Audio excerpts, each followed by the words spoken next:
D'accord. On peut faire l'étude document 2 si vous voulez. Ok. Déjà, lorsque tu veux faire l'étude des documents, quelle est ta méthode? Bon, ouais. Quelle est la méthode que tu utilises? Ben, je fais celle du propre, c'est-à-dire que Bon, attends, je, je prends je le fais, ben, sujet. ouais, je prends le sujet, je lis tous les documents, j'essaye en fait de faire des liens entre eux, de les décrire, d'expliquer ce qu'ils veulent dire, faire des liens entre eux et donc du coup trouver la solution, le problème, quoi. Ok. Donc, si je te mets ça, je vais partir. Sujet de... Non, je vois ça. Tu vois l'écran?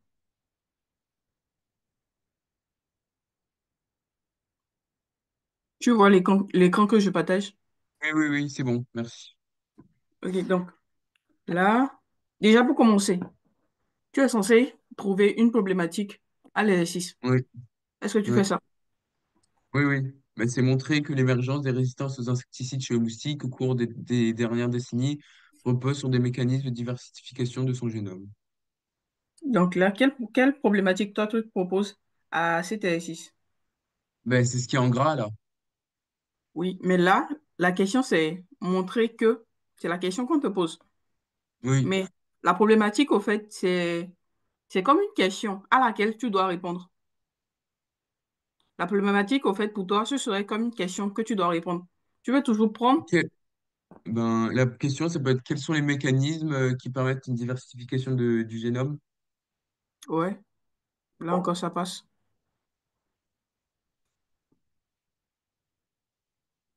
Euh, Faire autre proposition. hmm,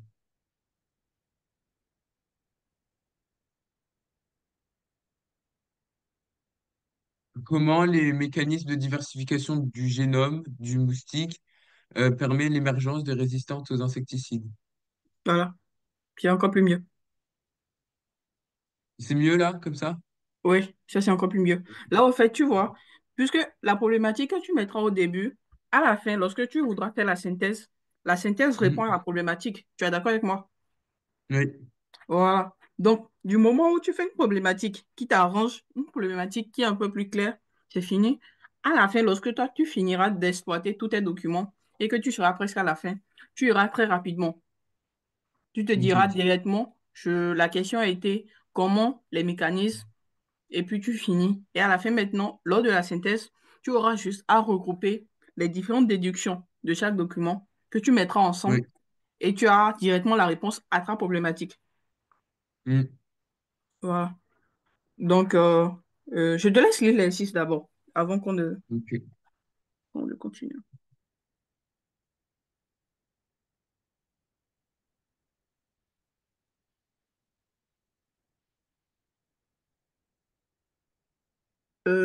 Attends un instant.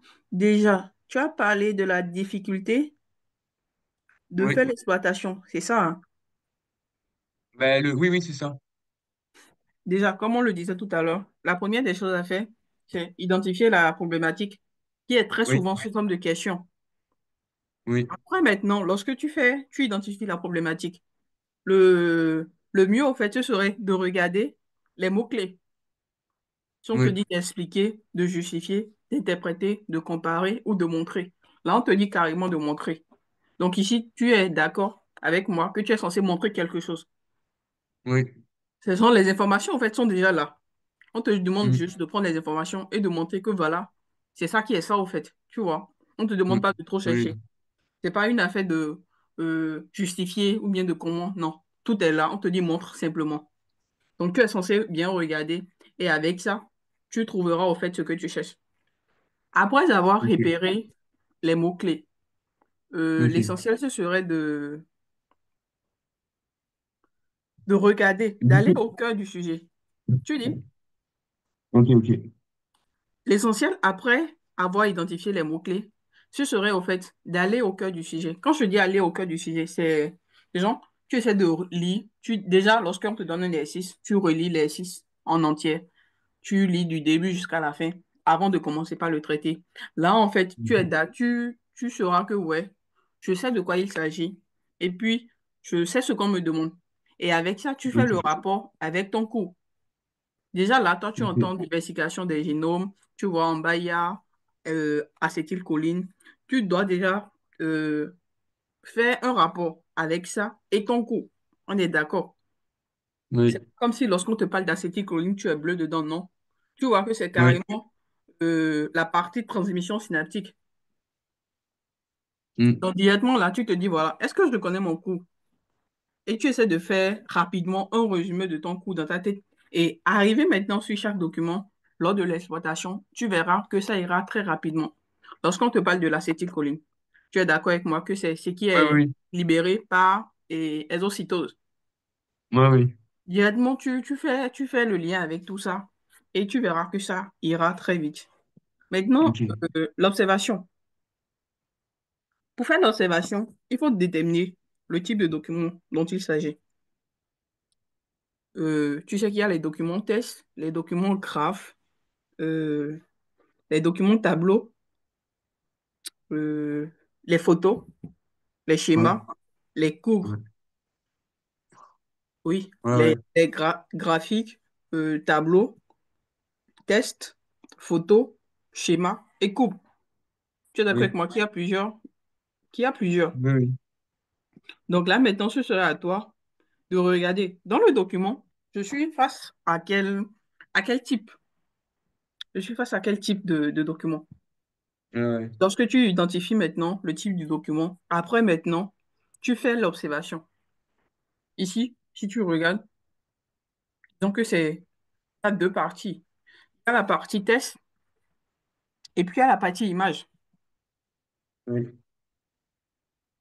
Oh là, tu vois clairement que le test, au fait, appuie l'image. Le test, c'est comme une description de l'image. Et que tu vois Mm. schéma A en parenthèse, schéma B, schéma C. C'est comme si on te donnait, au fait, une description de ce qui est au niveau des schémas, au fait. Ok. Donc ça, c'est un truc déjà que tu dois faire. Tu identifies déjà le type de document. Après l'identification maintenant, tu fais l'observation. Et l'observation maintenant, lorsque c'est un graphe, attends, je vais voir s'il y a un graphe dedans. Ouais, je pense ceci. Le document 2C. Lorsqu'il s'agit d'un graphe, tu fais quoi? Tu répères les axes. Là, tu es d'accord qu'on a une axe horizontale et verticale. Oui. Tu regardes et tu te dis, voilà, on a deux axes. En horizontal, on a les génotypes et en vertical, on a les activités de l'acétylcholinéstérase. Tu te dis, OK, Oui. j'ai repéré j'ai repéré cette partie. Et puis tu regardes les unités. Tu finis ça, tu regardes les unités. Là, l'activité, tu as vu l'activité, tu as vu l'unité de l'activité qui est là, UA. Et puis les concentrations à côté, qui sont en mol par litre, moins 1. Bon, en mol par litre. Mm. Puis tu regardes la forme de la courbe. Bon, ici on est dans. Oui, tu regardes la forme, les variations, les valeurs Oui. extrêmes et les valeurs extrêmes. Là, au moins, tu sais déjà que lorsqu'on atteint que le 1 est la valeur extrême et la valeur la plus minimum, c'est environ zéro, forcément égal à zéro. Ouais. Donc, Mm. tu es censé repérer ça également avant de continuer. Au fait, ce sont des trucs auxquels tu dois faire attention, des trucs que tu dois préciser, au fait, dans ton développement. Donc, quand tu essaies de repérer tout ça, tu peux aller très rapidement dans ton observation. Lorsqu'il s'agit des tableaux, Ok. voici un tableau dedans. Et du coup, en fait, juste là, après vos explications, est-ce qu'après, du coup, je vais lire pour essayer de trouver une solution ou on va en faire ensemble décortiquer les différents éléments? Ouais. Bon, je te donne la méthodologie. Après, maintenant, tu vas Ok. lire et puis tu vas proposer. Et ensemble, on va essayer de voir si c'est ça ou pas.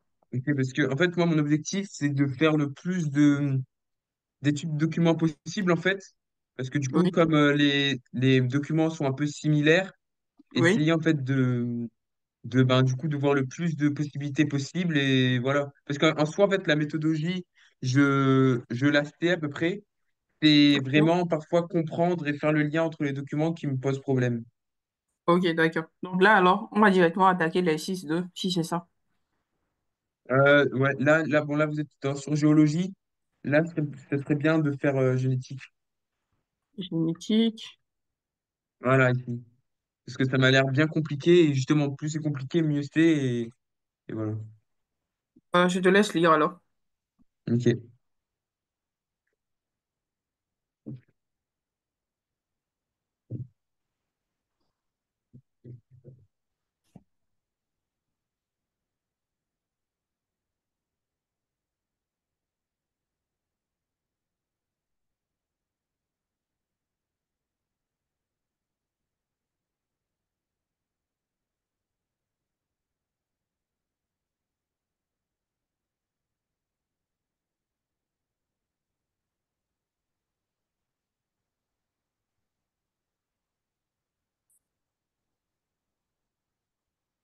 Tu peux lire à haute voix, s'il te plaît.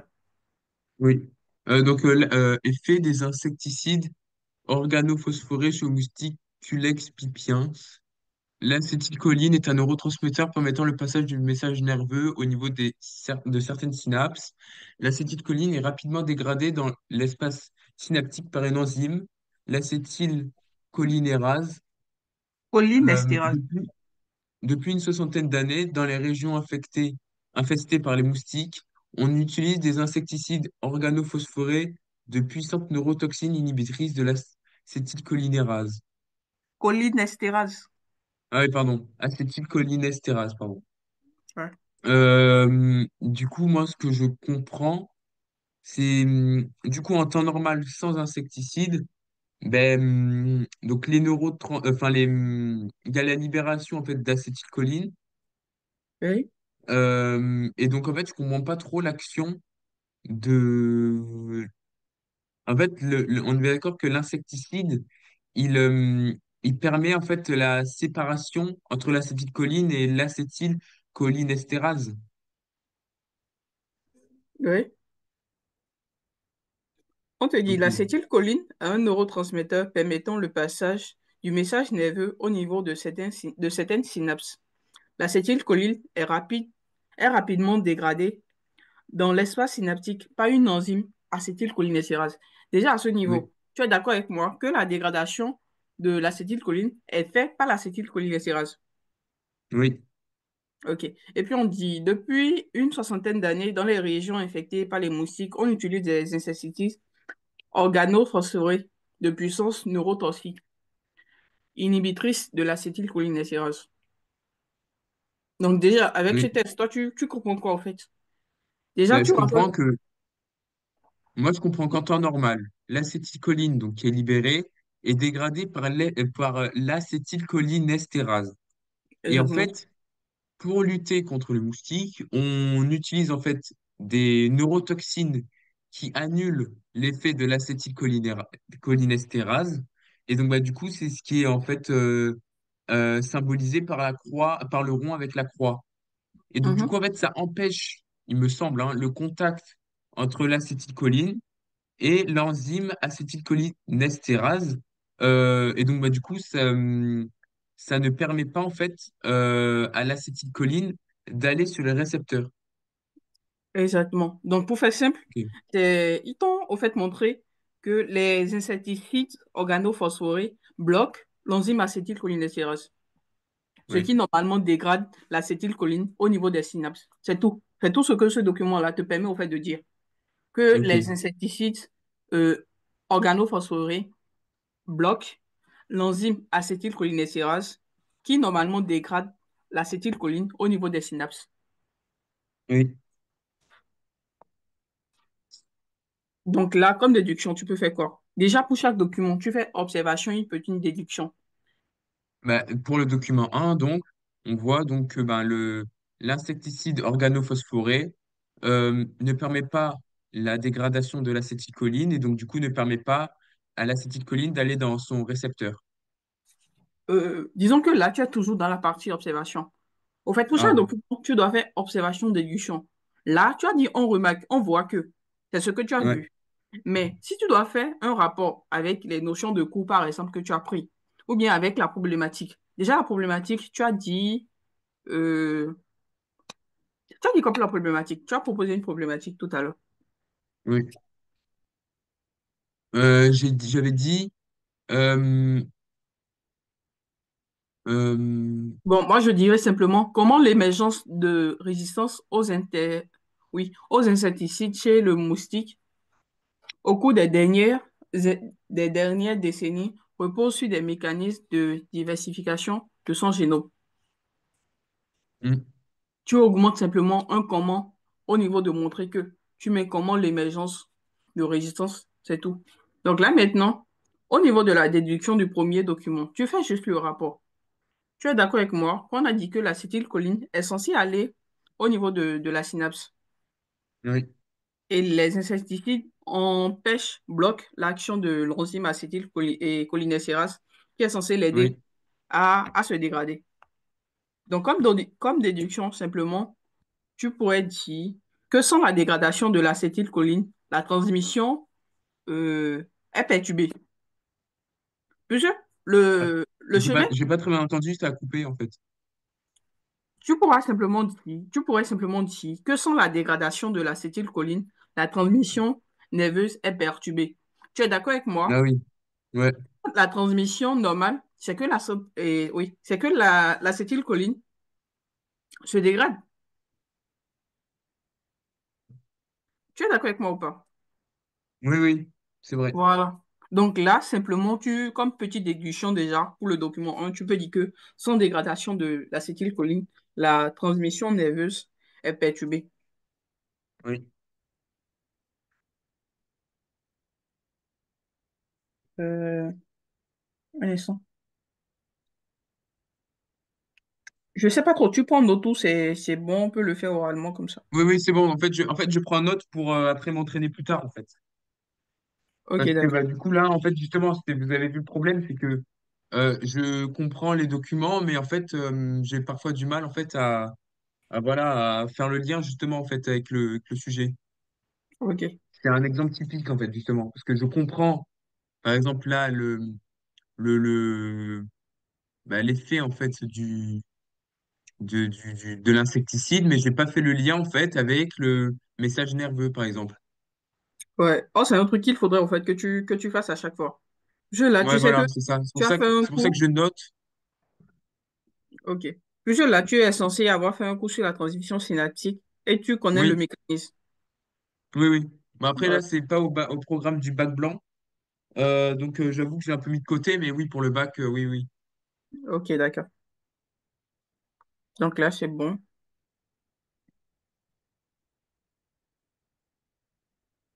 Document 2.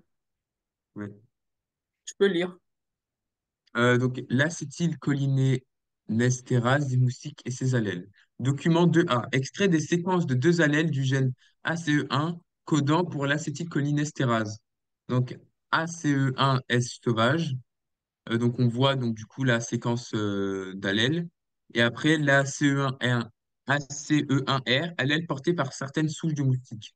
Donc, du coup, en fait, on voit des différences de séquences. Euh, par exemple, pour le ACE1S, on voit donc du coup qu'il y a un C à la place du T, contrairement à l'ACE1R.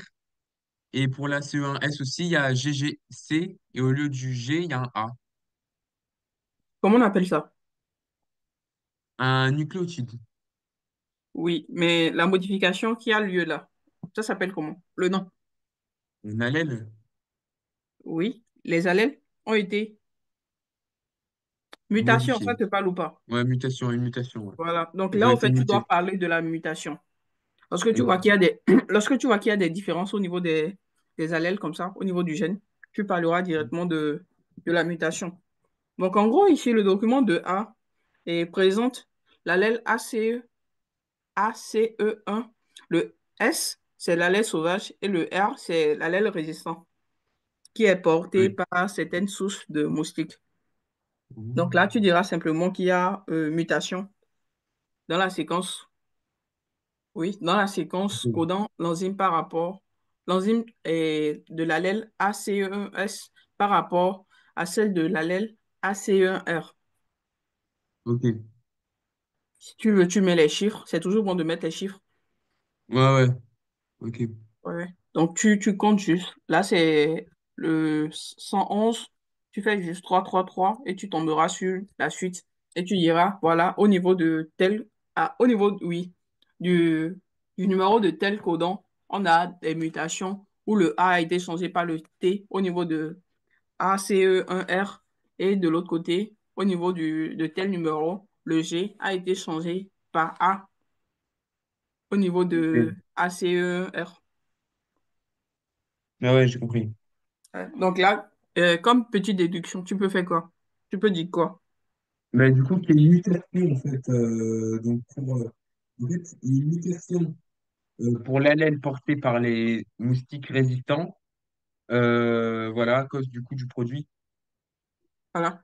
Donc là, déjà, tu diras simplement que c'est au fait la mutation qui modifie la structure de l'enzyme.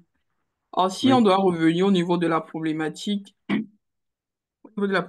ils ont parlé d'une diversification des génomes. oui. Donc, on parle de diversification génétique.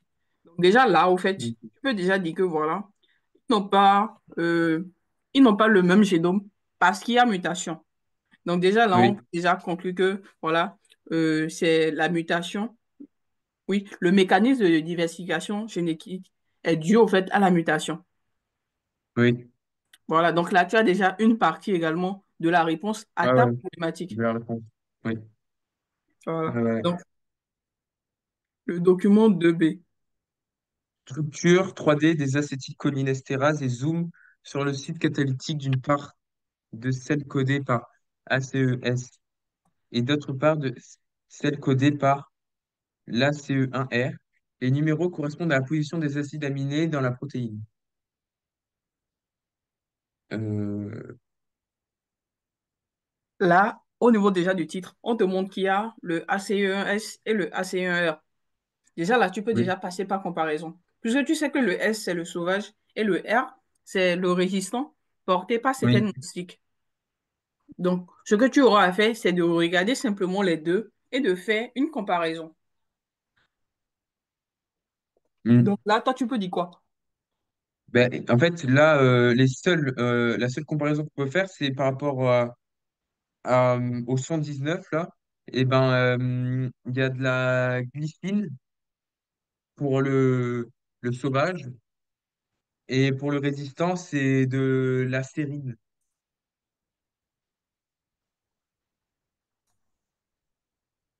Oui. Mais si Ah, tu t'acharnes, au fait, si tu t'acharnes sur la glycine et la sérine pour faire la comparaison, mais le reste, tu es d'accord avec moi que pour le reste, on t'a pas dit qu'au niveau du 200, c'est la sérine. On t'a pas dit qu'au niveau du 440, c'est l'histidine. On t'a pas. mais comme pour le site catalytique de résistant, bah, il n'y a rien, bah, je pense que du coup, c'est la même truc. Et que juste ça change au niveau du truc 119. Oui, mais là, simplement, au fait, si c'est que, il faudrait pas, au fait, que le fait que tu prennes euh, un codon donné te, te crée de soucis. Tu pourras simplement Ouais, dire que le site catalytique est différent entre les deux enzymes, simplement. Tu parles simplement de ok, la différence sans pour autant préciser. Parce que tu n'es pas sûr que c'est ça ou que c'est pas ça. Je sais pas si ok. tu comprends. Ouais, ouais, Voilà. Donc là, ici, comme observation, tu peux simplement dire que le site catalytique est différent entre l'enzyme sensible et l'enzyme résistant. Genre, c'est ouais, différent entre le ACE1S et le ACE1R. ouais, ok. Ok. Donc, comme petite déduction pour le document 2B, tu peux dire quoi? Alors, en déduction, ben, du coup, suite à la mutation, et ben, du coup, il y a différents sites catalytiques entre ben, du coup, le moustique sauvage et le moustique résistant. Oui, mais quand on te dit site catalytique, tu entends quoi par site catalytique? Ben, avec des enzymes, non? Oui, mais site catalytique, pour simplement, en fait, déjà, en tant que site, c'est pour te dire, lieu, au fait, lieu de fixation, tu vois. Hmm. Donc ici, en fait, on parle de la fixation oui, en réalité. Donc tu peux simplement dire qu'il y a, en fait, euh, la différence, ou bien, attends, je reformule rapidement.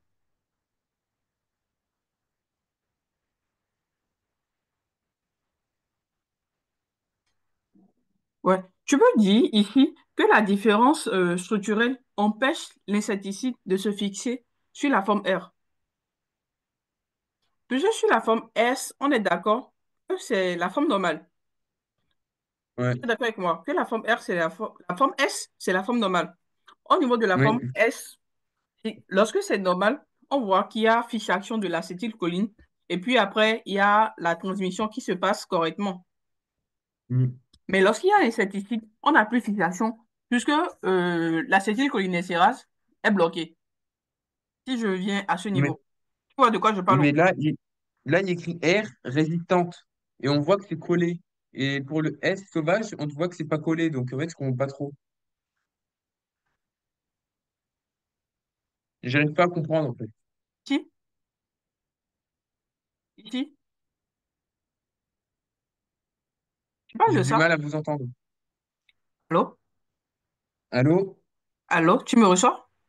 Oui, c'est bon. Oui. Tu parles de ça, c'est ça? Ouais, c'est ça, par rapport voilà, c'est ça. Là, c'est collé par rapport au Oui. S, par rapport au Oui. sauvage.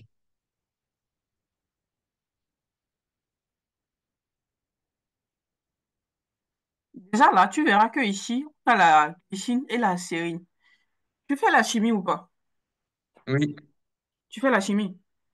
oui, Donc, lorsque vous faites les acides aminés, tu es d'accord avec moi que la sérine et la glycine n'ont pas la même, ils n'ont pas la même formule.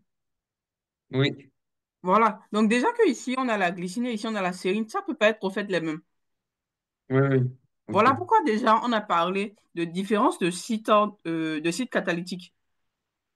oui, Voilà. Donc, faudrait pas au fait que, ok, vu que ce n'est pas collé, ça te dérange. Déjà qu'il y a une différence au niveau des acides aminés, faudrait que tu saches que, voilà, c'est toujours au fait dans la différence dont on a parlé. ok.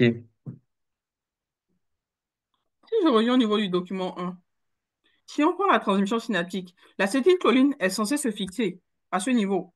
D'accord avec moi? Oui, Mais lorsqu'il y ouais, a la présence d'insecticides organophosphorés, il n'y a plus la fixation. Parce que les acétylcholinéstérase sont bloqués.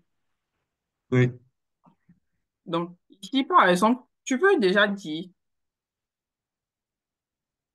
au niveau du document 2B que la différence au fait de cette structure empêche l'insecticide de se fixer sur la forme R. Je sais pas hmm, si tu comprends. oui, oui, Voilà. Donc là, c'est une petite conclusion que tu peux tirer. ok. Le document 2C. Laisse lire. Donc, activité de l'acétylcholinestérase dans différentes conditions en fonction du génotype du moustique. Les chercheurs ont mesuré l'activité moyenne des acétylcholinestérases issues de différentes populations de moustiques en présence ou en absence d'insecticides. Donc en noir, c'est le milieu sans insecticide. En gris, c'est le milieu avec un insecticide à une concentration de 10 puissance moins 4 mol par litre. Et en blanc, là, c'est un milieu avec insecticide et une concentration de 10 puissance moins 2 mol par litre. Donc, on peut voir des grandes différences en fait entre sans insecticide et avec. Euh, on voit que du coup, bah, sans insecticide, l'activité de l'acétylcholinestérase est grande, grande, grande, contrairement au- avec l'insecticide. Si je suis pas sûr, hein, mais SS, c'est sauvage. Ouais, RR, c'est résistant. Et après, RS, c'est mi-sauvage, mi-résistant, c'est ça? ouais, C'est hétérozygote, quoi. ouais. Allô? Oui, allô, tu me reçois? Oui. Oui, donc, l'exploitation, tu diras quoi? Simplement, très simplement. Euh, et que la résistance donc des, Là, on est des dans moustiques. l'observation.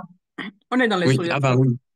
Ok, bah je fais petit à petit. Alors, pour les SS, donc pour les sauvages, on voit que le milieu sans insecticide, eh ben, il y a une activité d'acétylcholinestérase très forte, égale à 1, et nulle pour avec l'insecticide. Et on voit que ben, du coup, les moustiques avec des génotypes résistants, même s'il y a euh, un milieu avec l'insecticide, il y a quand même une grande activité de l'acétylcholinestérase. Donc, ben, les résistants, ils peuvent continuer en fait, la transmission synaptique, la transmission nerveuse n'est pas perturbée, ou très peu. Oui. Mais là, moi, j'aurais préféré que tu fasses simplement une petite comparaison. Là, tu vois qu'on est au niveau de l'activité de l'acétylcholinésterase lorsqu'il s'agit Oui, des sauvages et des résistants. Tu oui, pourras remarquer que au niveau des proportions, tu remarqueras qu'en absence d'insecticides, euh, l'acétylcholine sauvage a une activité enzymatique plus élevée. oui, Tu verras que partout, c'est la même chose. Lorsqu'il n'y a pas d'insecticide, l'activité est plus élevée. oui, Et lorsqu'il y a d'insecticides, au niveau au niveau de l'acétylcholinésterase, R maintenant, l'activité est plus élevée. mm. Je sais pas si tu comprends ce que je dis. Lorsqu'on est au niveau Ouais, du sauvage, j'ai lorsqu'on est compris, au j'ai niveau du compris. sauvage, en absence, c'est plus élevé. Et Oui, on est au niveau du résistant, en présence, c'est plus élevé. oui, Tu peux simplement dire ça comme comparaison. ok, ok, Le ok, jeu là, tu vois que lorsque tu prends les trois parties, lorsque c'est au niveau du sauvage, en absence, c'est carrément élevé. Et au niveau du résistant, c'est lorsqu'il y a des insecticides, au fait, que c'est élevé. oui. Donc là, comme déduction, tu pourras faire quoi? Du coup, que les moustiques avec du génotype résistant ne sont pas perturbés, n'ont pas une transmission nerveuse perturbée, même s'il y a un insecticide. Donc, ça montre en fait une résistance des moustiques. Ouais.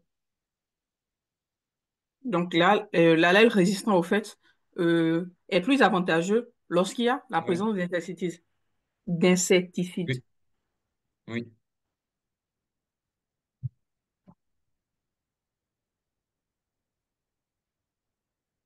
Euh, Ok, c'est bon. donc, le document 3 maintenant.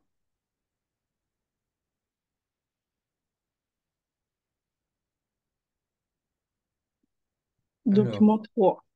Je te laisse lire. oui.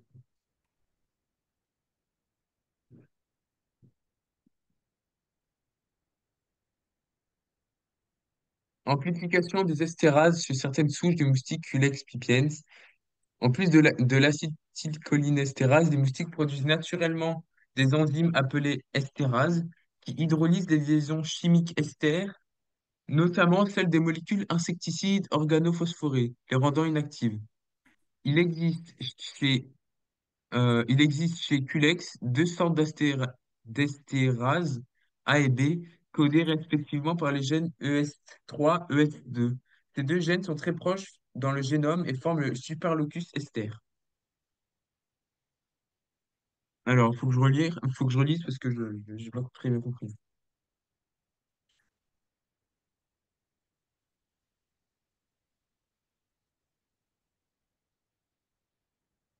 Ok.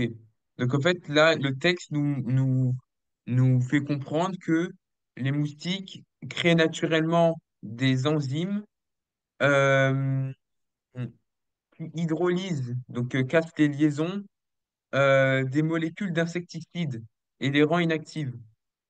Euh,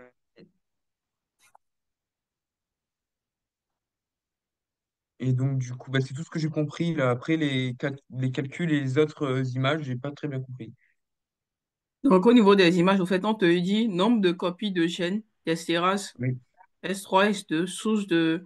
Lorsqu'on dit sauvage, c'est ce qui est sensible. Et les résistants, tu verras, au fait, qu'on a plus d'estérases au niveau des résistants qu'au niveau des sensibles. oui, C'est toute la comparaison à faire à ce niveau-là. Mais au niveau du test, l'observation que tu fais au niveau de ce document, c'est déjà lorsque tu lis, on te dit, en plus de l'acétylcholinestérase, les moustiques produisent naturellement des enzymes appelées estérases qui hydrolysent les liaisons chimiques ester, notamment celles des molécules insecticides, oui, insecticides organophosphorés les rendant inactifs. Il existe chez QLES deux sortes d'estérases A et B codées respectivement par les gènes. Ces deux gènes sont très proches dans le génome et forment le superlocus ester. Donc là, simplement, tu es d'accord avec moi que les insecticides sont toxiques. oui, Donc, on dit juste que les moustiques, au fait, produisent des estérases qui détoxiquent les insecticides. C'est parce que tu as compris. oui, oui, Voilà. Donc, l'observation ici, oui, c'est que tu peux dire qu'il y a certaines souches qui surproduisent des estérases capables de détoxiquer l'insecticide. oui. Et donc, en conclusion, tu peux donner quoi comme petite déduction de ce document?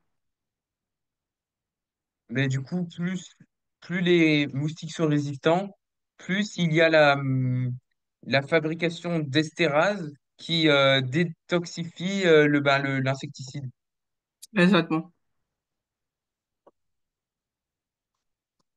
En gros, c'est un autre mécanisme d'amplification génétique au niveau des, des moustiques, avec Oui. duplication de leurs gènes, codant maintenant les enzymes de détoxification. Mm. Document 4. Électrophorèse sur gel d'amidon des protéines de différentes souches du moustique Tulus pipien.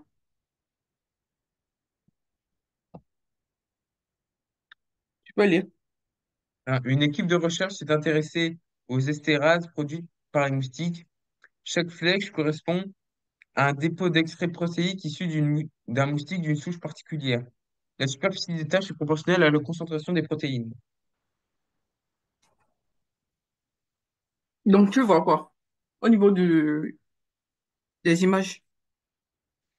On voit tout d'abord que pour la souche Thélax, les moustiques de la souche Thélax produisent euh, les deux enzymes estérase B et estérase A, alors que les souches sauvages, les souches Cyprus, les souches Vim, et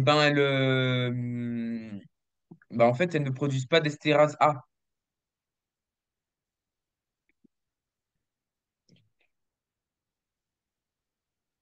Donc là, observation, tu peux simplement dire que euh, les moustiques présentent au fait plus de bandes, donc plus d'estérases.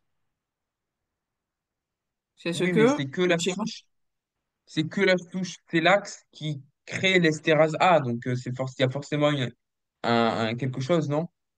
Mais n'oublie pas que la souche stélase, à ce niveau, ils t'ont dit que la souche, quand tu prends tu viens à ce niveau. La souche Oui, stélage, dans la souche culasse pipien, des moustiques. Donc la souche stélage également fait toujours partie des moustiques. oui, Donc on parle toujours au fait des moustiques à ce niveau. Tout ce que tu vois ici, au fait, appartient aux moustiques. Partons de la souche Célas, Curpus, Vim et puis sauvage. oui, En réalité, tout ça, en fait, sont au niveau des moustiques. Donc, ça ne ouais. sert pas, au fait, de les séparer. Tu les prends ensemble et tu verras juste que Ok. les moustiques, au fait, résistants, présentent plus de bandes. Le jeu ici, Hmm. tu verras que la sensible Ouais, est là. La sensible, ils ont une plus grande concentration d'estérase. exactement. Tu verras que la sensible, au fait, sensible, c'est ça qui est ici. Tu verras qu'au niveau de la sensible, on n'a rien. Il n'y a même pas pratiquement au niveau de la sensible. Ici, la sensible, c'est tel qu'est la sauvage. Ouais, ouais, Parce que là, on n'a rien. Au ouais. niveau des résistants maintenant, c'est las, Vim et puis Curpus. Je reviens là. plus Vim, et puis c'est là, tu verras que là, par exemple, on a beaucoup, plus également. Et au niveau de Vim, on a juste quelques gouttes, quelques Oui. taches, tu vois. Donc là, tu Ouais, peux ouais. juste dire que les moustiques résistance présentent plus de bandes, de, bon, plus de bandes, donc plus c'est terrasse. Ok. Donc la déduction, Et la déduction, c'est que ben, les moustiques des souches sauvages ne présentent aucune fabrication d'estérase, oui. Si les contrairement, ben, résistances, contrairement aux résistants qui présentent ben, du coup toutes les souches, qui présentent toutes les estérases, et on a une grande quantité. voilà. Donc, elles s'expriment au fait plusieurs copies du gène. Oui, Au niveau des moustiques résistantes, on a plusieurs copies du gène, ce qui va donner une adaptation par diversification quantitative. Plus elles seront nombreuses, donc plus il y aura de quantité, plus elles vont s'adapter. Comme on le dit souvent, l'union fait la force. oui, Voilà. ok. Donc ici, en Et donc, conclusion, tu essaies de répondre à la problématique du début. ok. Déjà, la problématique, c'était comment l'émergence de résistance aux insecticides chez le moustique au cours des dernières décennies repose sur des mécanismes de diversification de son génome. Donc là, la résistance aux insecticides repose sur plusieurs mécanismes de diversification génétique. Déjà ici, Mais juste une question, c'est pour oui, savoir, est-ce que on peut faire le lien avec les transferts horizontaux de gènes? transfert horizontaux de gènes. Oui. Pourquoi tu veux faire euh, un lien avec? Bah, parce que le prof, il nous a dit il faut faire lien avec les éléments du cours. Oui, mais dans ton cours, vous avez parlé de mutation, vous avez parlé de De transferts, transmission. ouais, de transferts horizontaux, par exemple, ben, attendez, hein, que bah, du coup, il y a de l'ADN qui est échangé voilà, d'individus entre individus. Et donc, bah, du coup, que ces échanges génétiques, enfin, ils ont des conséquences sur l'évolution rapide des génomes et qui leur permet, bah, du coup, parfois des résistances aux antibiotiques, par exemple, comme les bactéries. Mais il faudrait que tu essaies de faire la part des choses. C'est pas parce que vous avez parlé d'ADN dans le cours que tu vas intégrer l'ADN ici. Ici, est-ce que tu as Ok. vu une partie qui te parle d'ADN? Ben oui, pour le document 2A, non? Le document de A, on t'a parlé des gènes codants des allèles. On t'a pas parlé d'ADN. Ah oui, ok. Tu peux parler des gènes et non de l'ADN. La mutation au Ok. niveau des gènes, c'est plutôt plus spécifique que de mettre directement ADN. On t'a pas parlé d'ADN ici. Ok. C'est bon? Ouais. C'est pas comme si lorsqu'on prend la mutation, par exemple, la mutation, c'est un cours que vous avez fait en classe. Oui. Voilà. Donc, tu as parlé au fait d'une partie. C'est pas parce que je vais le dire comment. C'est un mot-clé du coup que tu dois prendre forcément toutes les parties du coup pour traiter ton exercice avec. Tu prends les parties du coup qui doivent au fait te servir dans l'exercice pour travailler avec. Je sais pas si tu arrives à comprendre ce que je veux dire. Ah oui. Oui. Voilà. Donc en réalité, c'est ça. C'est pas parce qu'il y a ça dans le cours que tu dois forcément le mettre ici. Tu risques d'intégrer ce qui n'est pas, ce qu'il n'y a pas ici Ok. dans la synthèse. Et là, Ok. après, Ok. sur la copie, genre, on te met un point d'interrogation, genre, tu as quitté où? Explication. Soit on te met carrément Ok. affirmation gratuite. Tu l'as dit juste comme ça. Ok. Voilà. Donc ici, maintenant, répondant à la problématique, tu essaies de faire l'exploitation de tous les documents. Et puis, ils ont demandé les mécanismes. Donc, ici, par exemple, tu peux dire que la résistance aux insecticides repose sur plusieurs mécanismes. Donc là, Oui. ici, on a vu la mutation. Donc, comme premier mécanisme, tu peux parler de la mutation ponctuelle sur le gène ACE1 qui a été Oui. modifié entre le S et le R. Tu peux parler également Ici, de l'amplification, mécanisme également. Tu peux parler de l'amplification génétique des gènes des CRAS qui augmente au fait la capacité de la détoxification. Et après, Oui, maintenant, tu parles également de la surexpression des protéines au niveau de l'électrophorèse. oui, ok. Voilà. Donc, c'est pas trop. Si tu as compris, tu as pu comprendre ce qu'on a fait ou pas. Oui, oui, j'ai compris. C'est bon? Oui. OK.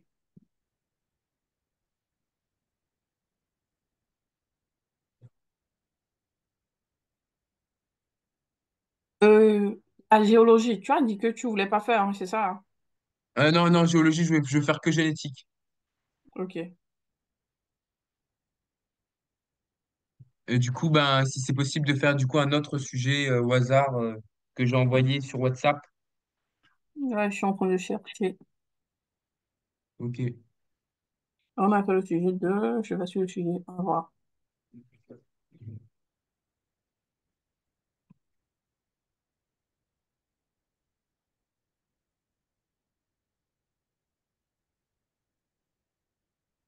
Génétique. Pédigré, c'est bon pour toi? Oui, oui, c'est bon pour moi. Je Oui, te oui, le c'est bon. simplement. OK. Donc, on suit ça alors. Déjà, lui, il a 6. Alors, la transmission génétique de l'hypophosphatémie. Le kératinotype humain comporte 23 paires de chromosomes, dont une paire d'hétérosomes YX. Oui, YX. Certaines maladies sont dues à des mutations touchant des gènes portés par le chromosome X ou le chromosome Y. C'est le cas pour l'hypophosphatémie. Expliquer la répartition plus fréquente de l'hypophosphatémie chez les femmes.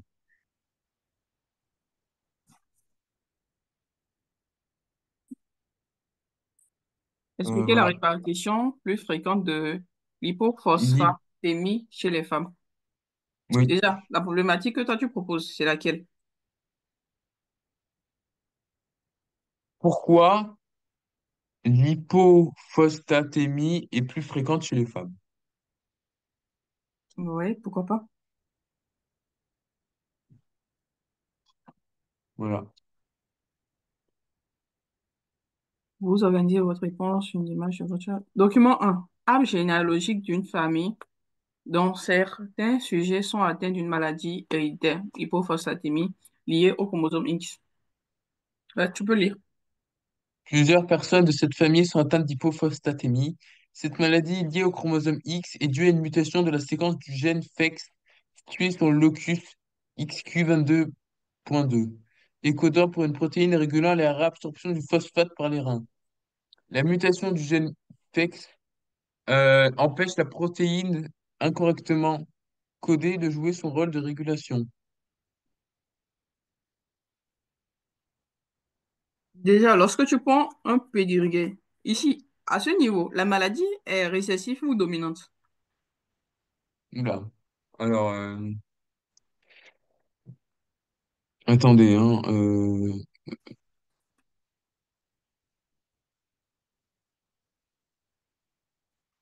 c'est plutôt récessif, non?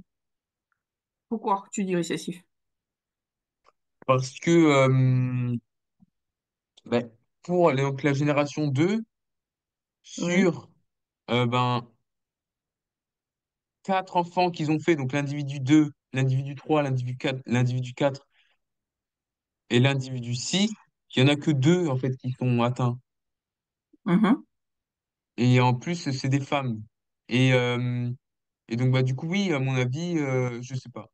Je- Au Est-ce fait, que vous tu pouvez te bases m'éclairer sur quoi? là-dessus? Oui. Est-ce que vous Tu pouvez te m'éclairer? bases. Est-ce que vous pouvez...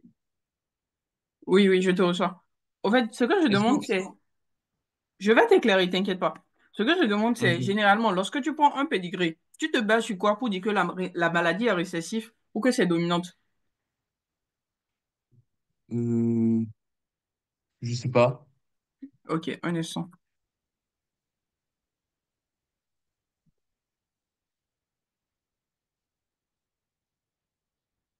Et du coup, comment on fait? Ouais, je suis en train de un partage rapide là. Ok.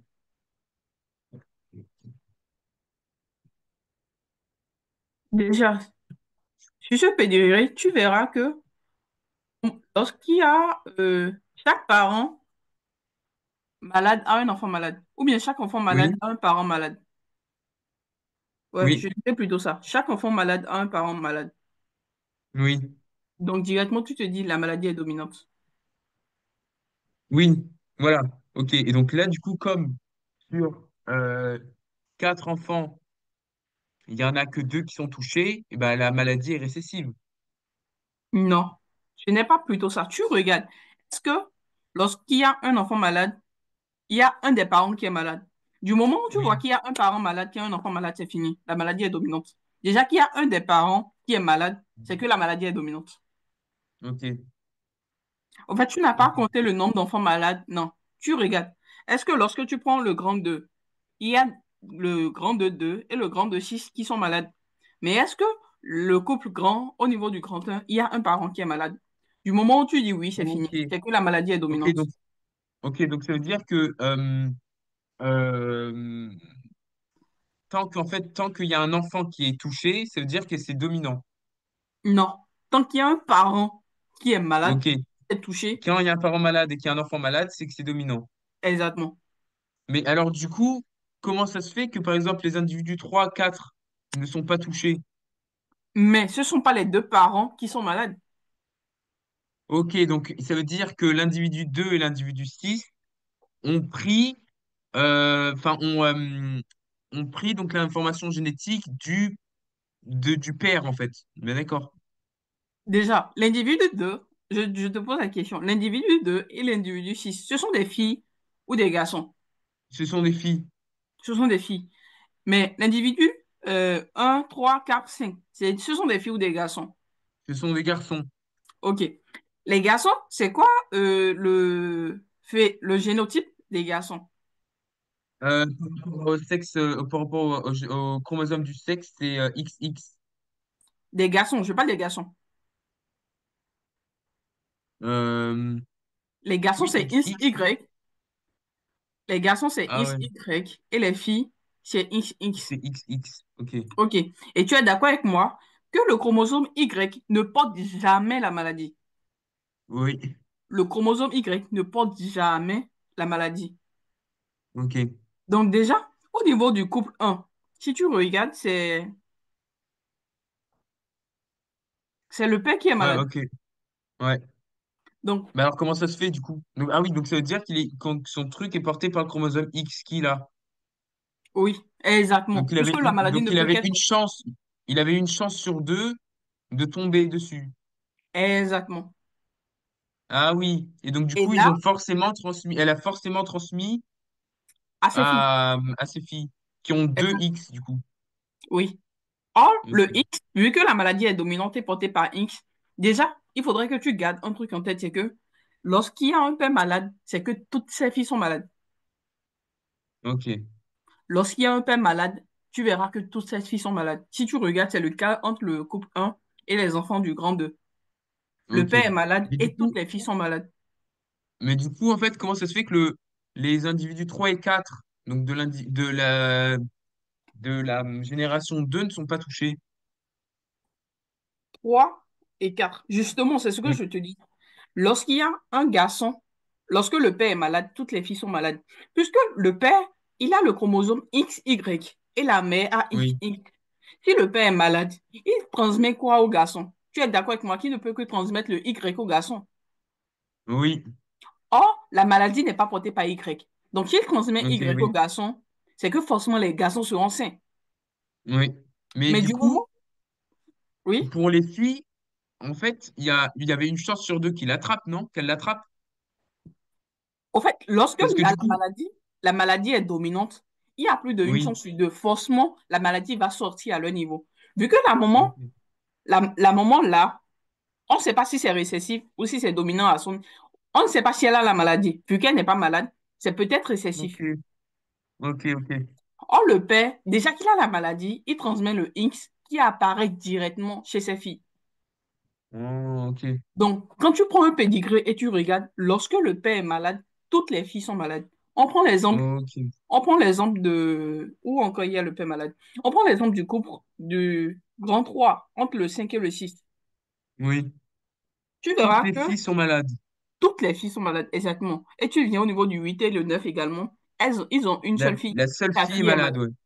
Exactement. Donc, du moment où tu prends ton pédigré et tu regardes, est-ce qu'il y a un père malade? Si tu regardes le père malade, regarde si toutes les filles sont malades. Si toutes les filles sont Ouais, malades, tu te dis directement, la maladie est dominante. Tu ne cherches pas loin. ok. C'est bon? Ok. Mais déjà, j'ai compris beaucoup de choses, merci. Je t'en prie. Déjà là, c'est un point sur lequel tu dois jouer. Au moment où le père Ok, est malade, toutes les filles sont malades. ok, Donc, lorsque un individu de la génération a la maladie, tu regardes au fait s'il y a un parent qui est atteint. Du moment où un enfant a et un parent est atteint, c'est que la maladie est dominante. ok, Et ça va apparaître à chaque génération. Tu verras que lorsque ça a commencé au début, en allant au fur et à mesure que les générations augmentent, ça apparaissait jusqu'à la fin. ok,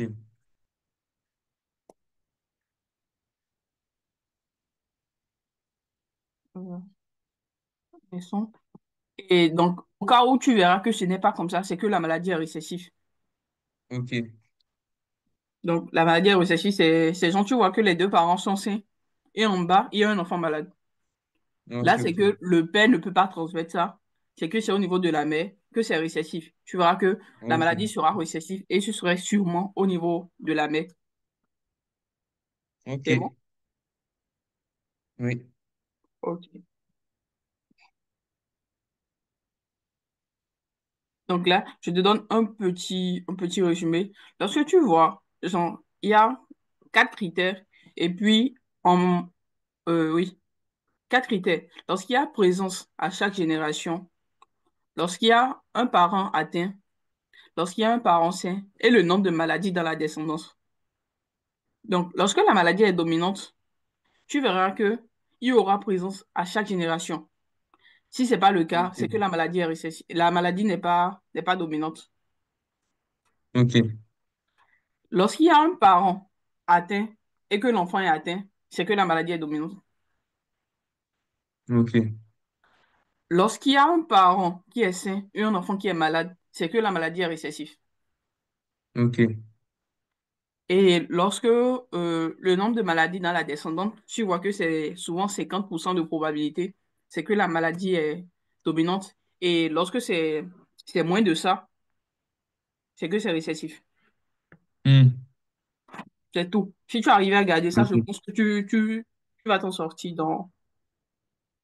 Alors, est-ce que vous pouvez répéter, s'il vous plaît? Au moins, je note tout sur un truc, sur un papier, s'il vous Oui. plaît. Donc, tu peux faire un petit tableau. Tu fais un tableau avec Ok. trois colonnes et cinq lignes. Alors, trois colonnes. Un, deux, trois et cinq lignes. Oui. En haut, C'est bon. tu mets critères au niveau de la première colonne. Au niveau de la deuxième colonne, tu mets maladie dominante. Et oui, au niveau de la troisième colonne, tu mets maladie récessive. Alors, maladie dominante sur la Et la deuxième et maladie maladie récessive. récessive au niveau de la troisième. Oui. Ok, Donc, au niveau de la deuxième ligne, tu oui, écris présence à chaque oui, génération. Son présence au fait de la maladie à chaque génération. ok, Au niveau de, lorsque tu vois, au niveau de maladie dominante, tu mets oui. Au niveau de maladie récessive, tu mets non. ok, Est-ce que tu as compris la ligne? C'est pour te dire que lorsqu'il y a une présence de la maladie à chaque génération, c'est que la maladie est dominante et ce n'est pas ok, récessif. C'est bon? ça marche. Ouais. Troisième ligne maintenant, tu mets parents atteints et enfants atteints. Parents atteints et enfants Atteints. atteints. Ou bien égal enfant Donc, atteint. logiquement, donc, logiquement, si j'ai bien compris, la maladie, elle est dominante, on met oui. Oui, oui, exactement. Tu mets oui. Ok, Et parce qu'elle est ok. récessive, tu mets non. Et maladie récessive, non. Non. Ok. Lorsqu'il y a un parent sain qui a un enfant malade, Alors, parent sain, enfant malade, enfant malade, ça veut dire que la maladie est récessive. exactement. Donc dominante, non. Récessif, oui. Ok, ok. Et la dernière? Nombre de maladies dans la descendance. Au fait, la proportion. Proportion de maladies, ouais. Je préfère ça, proportion de maladies. Ok. Au niveau de Proportion de dominante, maladie. c'est souvent 50%, 50%. Souvent Ok, 50%. Et récessif, moins. Moins de 50%. ok. Merci. Au niveau de parents atteints, enfants atteints, entre parenthèses là, tu peux juste préciser qu'à chaque fois qu'il y aura le père malade, toutes les filles seront malades. Ok. Au niveau de parents atteints, enfants atteints, tu mets à chaque fois Ouais, qu'il y a ouais, le père malade, toutes les filles malades. Tu verras que, au fait, c'est sans exception en réalité. La règle est toujours ouais. Ok, respectée comme ce niveau dans notre exercice. ok. Merci. C'est compris.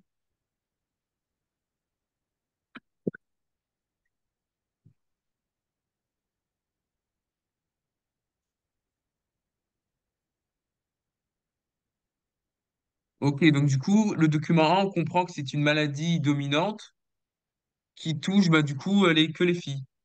Parce que la maladie touche les chromosomes X. Ouais. Là, on peut simplement dire que les femmes atteintes ont souvent un parent atteint, hein. Oui. Ouais, c'est tout.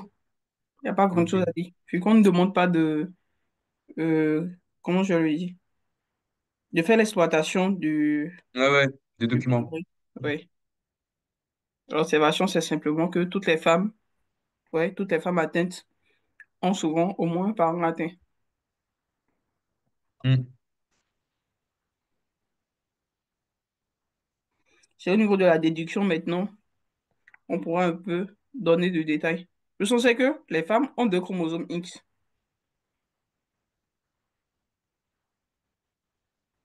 Pardon? Tu me reçois? Au niveau de la déduction maintenant, je disais, on Oui, sait que les femmes ont deux chromosomes X. Donc, oui, elles peuvent être porteuses de la maladie X.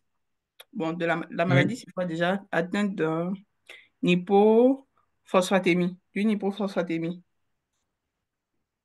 oui, Donc là, si c'est elles sont malades, déjà que la maman est saine, c'est que au niveau de la maman, tu verras que euh, si je dois prendre oui, phosphatémie, je suppose que on appelle ça grand X. Ou bien, bon, grand X, ça va pas. Grand H. Et on doit écrire le génotype de la maman. Tu es d'accord avec moi que ça fait X petit h sur X petit h. oui, Est-ce que tu vois ce dont je parle? ouais, ouais, Puisque le père, il sera X grand H sur Y. Et la oui, mère sera X petit h sur X petit h. Donc les filles, oui, à leur tour, elles auront les deux. Mais jusque la oui, maladie sera, vu que la maladie est dominante, elles seront X grand H sur X petit h. hmm, Vu j'ai qu'elles vont compris. prendre le petit chez la mère et le grand chez le père. Oui, Voilà, donc là, directement, on peut juste mettre ça au fait comme déduction. Dire que les femmes ont deux chromosomes et qu'elles peuvent être porteuses de la maladie sain et avoir de de la maladie ici qui est dominante et avoir le côté sain qui est récessif de leur côté, vu que c'est hmm, la maladie qui apparaît chez elles. oui, Voilà. ok, ok. Déjà là, tu vois, on répond un peu à la problématique qui dit d'expliquer comment la répartition est plus fréquente chez les femmes. Pas déjà un Ok, peu ok. une partie Ouais, on de... a déjà un peu une partie de la réponse. Exactement. Donc, le document 2, je te laisse lire.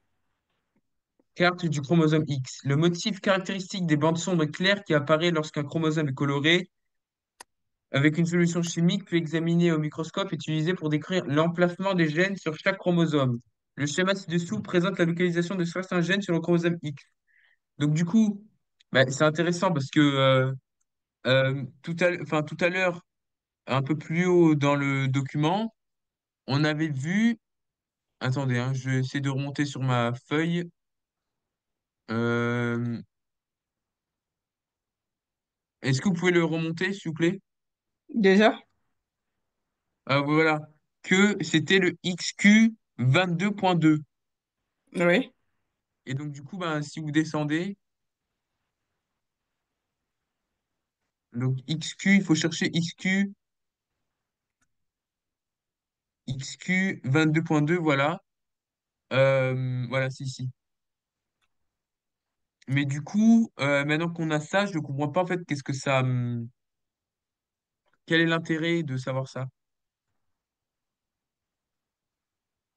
Connaissant après le motif caractéristique des bandes sombres et clair qui apparaît lorsqu'un chromosome est coloré avec une solution chimique puis examinée au microscope est utilisé pour décrire l'emplacement des gènes sur chaque chromosome. Hum, Présente la localisation de certains gènes. Parce que aussi, ok, on a compris que ça se localise là-bas, mais à quoi ça nous sert? Voilà, en réalité, il n'y a pas grande information, hein. Ok. Peut-être qu'il faut le lier avec un autre document après. Exactement, avec le document 3. Ok. Donc, les chromosomes X et Y dérivent des protochromosomes X et Y qui sont apparus il y a 300 millions d'années. Depuis, ces deux chromosomes divergent et actuellement, seulement 5% de la longueur du chromosome Y peut se recombiner avec le chromosome X, définissant des régions nommées des régions pseudo-autosomiques par PAR. La majorité des gènes de la paire de chromosomes XY n'existent que sur le chromosome X ou que sur le chromosome Y. En revanche, les gènes des régions PAR sont localisés de manière identique sur les deux chromosomes X et Y. Il existe deux régions PAR, une à deux extrémités des régions X et Y. Donc, par 1 est située à l'extrémité des bras courts. Elle comprend 16 gènes listés sur le schéma ci-contre. Et P- PAR2 est située à l'extrémité du bras long de X et Y. Et des recombinaisons à cet emplacement pendant la méiose sont beaucoup plus rares. Elle comprend trois gènes listés sur le schéma ci-contre. Euh,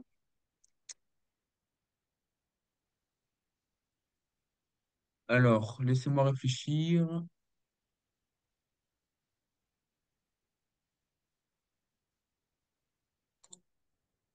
Parce que du coup,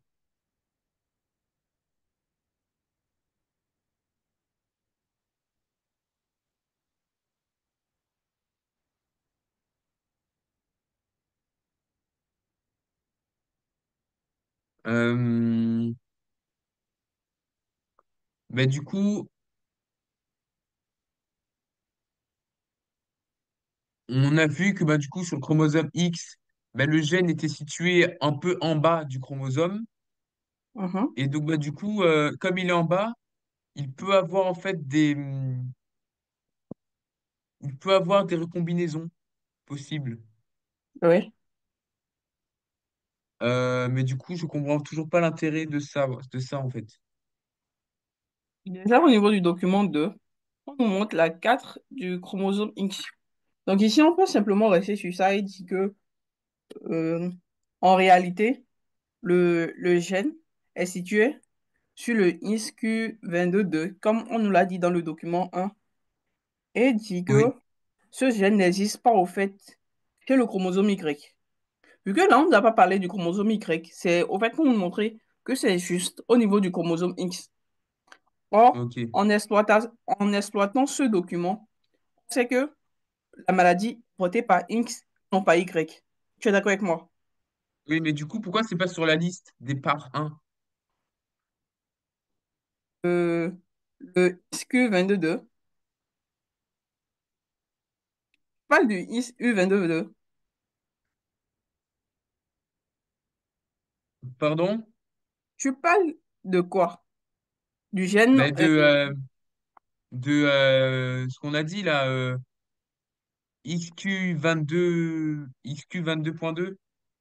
oui, mais ça peut pas être à ce niveau. Ici, c'est carrément autre chose. Ah oui, ok. Voilà, c'est pas la même chose. vois que ici, on a plusieurs ISP, ISP, ISQ, ISQ, tu vois. Mais ici, on n'a pas ça. Donc, faudrait pas mélanger les deux parties-là. Si on dit histoire des chromosomes X et Y, les chromosomes X et Y dérivent de protochromosomes X et Y qui sont apparus il y a 300 millions d'années. Depuis, ces deux chromosomes divergent et actuellement, seulement 5% de la longueur du chromosome Y peut se recombiner avec le chromosome X. Définition des régions nommées les régions pseudo-autosomiques.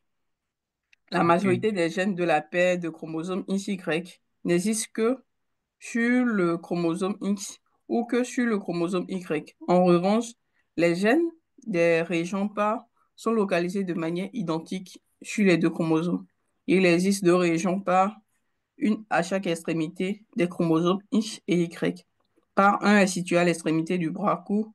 Elle comprend 16 gènes listés sur le schéma ci-contre et le part 2 est situé à l'extrémité du bras long et Ok. Y des recombinaisons à cet emplacement pendant la méiose sont beaucoup plus rares. Elles comprennent 3 gènes listés également sur le schéma ci-dessous. Ok. Donc déjà, lorsque tu regardes le chromosome ici, le chromosome ici, le ISQ2 c'est situé euh, au niveau de quelle partie? Extrémité du bas ou du bras long ou bien du bras court? Euh, Bas et bras longs. Bras long. Déjà, le bas, tu vois que c'est au fait la partie violet et la partie verte qui sont les parts. Tu es d'accord avec moi? Ouais.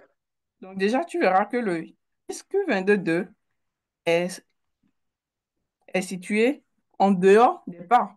Que là, on n'est pas au niveau des parts. Là, c'est juste Ouais. ça et ça.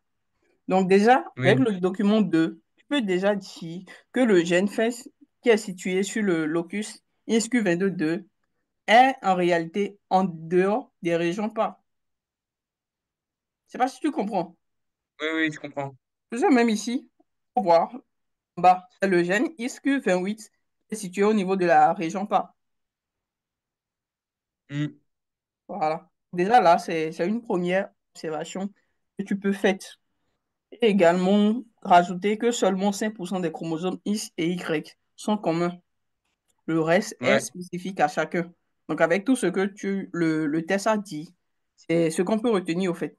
On montre au fait qu'il y a Oui. 5% qui sont communs entre X et Y et que tout le reste en réalité est plutôt spécifique à chaque chromosome.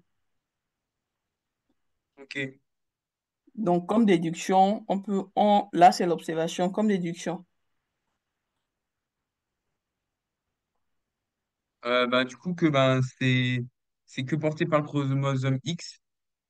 Oui. Et donc là, tu peux juste simplement dire que la majorité, au fait, des gènes du X ne peuvent pas se recombiner au Y. Hmm. Voilà. Or, Ok. or, le truc, c'est Oui. que, or, le truc, c'est que si, En fait, il peut pas avoir de translocation, je crois, il me semble. exactement, exactement, il peut pas avoir de ça. Or, si c'est que Ok. c'était, or, si c'est que c'était en 2X, tu vois, il pourrait avoir de compensation, tu vois. Il pourra avoir, Ouais. il peut avoir des compensations, c'est qu'il pourra en fait empêcher les mutations et donc il n'y aura pas de maladie ou bien la maladie sera Ok. récessive et non dominante, tu vois. Ok, ok. Ouais, ouais. Voilà. Je vois. Donc ici, la déduction, ce serait plutôt que la majorité des gènes du X ne peuvent pas en fait se recombiner avec ceux du Ok. Y Ouais, ouais. et que une mutation sur X est transmise différemment selon le sexe. Vu que s'il y avait X ici, X, X aurait eu compensation et genre, la mutation allait être différente. Là, c'est X et Ok. Y. Or, les deux Ouais, ont ouais. juste 5% en commun. Ils n'ont pas grand-chose en commun. Donc, la Hmm. manière dont la maladie est sur X, le père, au fait, lui, il est obligé de transmettre ça avec exactitude à l'enfant, à sa fille. Ouais. Parce que sinon, Voilà. ça va pas être. Ouais. J'ai compris, j'ai Exact. tout compris. Voilà. Du coup, voilà pourquoi, au niveau de la fille maintenant, il y a la maladie qui est là, tranquille. Ok. Bah, Donc, merci beaucoup. comme synthèse, je t'en prie, bon, la question ici, c'était, bon, c'est tout, je pense. La question, c'est pourquoi la répartition est plus fréquente de l'hypophosphatémie est plus fréquente chez les femmes. Donc, comme Du coup, parce que synthèse, du coup, enfin, déjà, il ne peut pas avoir de translocation possible du chromosome X au chromosome Y. La maladie mhm, est portée sur le chromosome X. mhm. Donc du coup, enfin, ça peut que tomber sur des femmes. Et cette mutation est aussi dominante. Et donc, du coup, les femmes sont beaucoup plus touchées que les hommes. Ok. Déjà là, lorsque tu fais une synthèse, ici on parle de l'hypophosphatémie et de l'hypophosphatémie. Oui. Dans la synthèse, il serait bien que tu dises au fait c'est quoi l'hypophosphatémie Oula. ou bien elle est due à quoi. Puisque au niveau du petit test avant, t'ont clairement donné la définition, tu vois. Donc en commençant ta synthèse, tu peux mettre que l'hypophosphatémie liée au chromosome Y est due, Ouais, ouais. comme c'est écrit ici, à une mutation sont les gènes Ok. portés, oui, à une mutation touchant ici le gène, des gènes. Ici, on dit des gènes. Au niveau de l'exploitation de tes documents, tu as trouvé le gène qu'il touche. Tu as trouvé que c'était le gène en HEX. Si l'on dit après. C'est pas si tu arrives à me suivre. Ouais, ouais, ouais. Voilà, donc il serait au fait préférable que lorsque tu commences ta synthèse, tu essaies de préciser ça. Puis ça, sur voilà, tu as fait une vraie synthèse répondant à tout. Déjà, comme je te l'ai dit, lorsque tu fais ta problématique, tu essaies de souligner les mots-clés. Or, ici, les Ouais. mots-clés, c'est répartition fréquente et, hypophosphatémie, plus chez les femmes, tu vois. Donc déjà, tu commences à Ok. définir l'hypophosphatémie liée au chromosome X est due à une mutation dominante du gène PHEX présent uniquement que ici, au niveau du document 2, on a précisé que c'était uniquement chez le chromosome X. Hmm. Voilà, donc là, tu dis que c'est une mutation, oui, mutation du gène, une mutation dominante du gène PHEX présente uniquement sur le chromosome X. Maintenant, Ok. tu continues en disant que chez les femmes, on sait que leur génotype, c'est X. Donc, il suffit qu'elles aient un seul X muté pour qu'elles soient atteintes de la maladie. Ok. Or, chez les hommes, eux, quant à eux, ils sont XY et une mutation à elle seule ne les rend pas malades puisqu'ils ont de Y, tu vois. Oui. Voilà. Donc, les hommes, XY, une mutation sur leur seul X ne les rend pas malades. Mais ils sont quand même porteurs de la maladie qu'ils transmettent à leur génération, puisque tu verras là. Ouais, j'ai compris. Voilà. Et répondant à la problématique, les femmes, en fait, transmettent plus largement le Hinch muté, ce qui explique la fréquence la plus élevée chez elles dans les arbres, au niveau de l'arbre généalogique. Hmm. C'est bon? Ouais, ouais, j'ai compris. Bon, j'espère que j'ai pu t'aider. Merci beaucoup. Je t'en prie. Et bon, tu composes quand déjà? Pardon? Tu composes quand? Moi, c'est jeudi. Jeudi prochain. Ouais. Jeudi, celui-là, là, qui arrive. Ok, d'accord. Et c'est sur quel, Voilà. quel chapitre? Ça, là, j'ai généalogie et génétique. Et génétique, c'est là où j'avais le plus de mal. Donc, Ok. Vous avez déjà fait les croisements oui. et partie croisement, c'est bon pour toi? Ouais, ouais, c'est plutôt bon. Ok, d'accord. Tout ce qui est ADN, tu t'en sors plutôt bien. Ouais, ouais, c'est bon, c'est bon. Ok, d'accord. C'est super alors. Donc, bon courage à toi et bonne chance pour ta compo. Merci. Au revoir. Au revoir. Au revoir.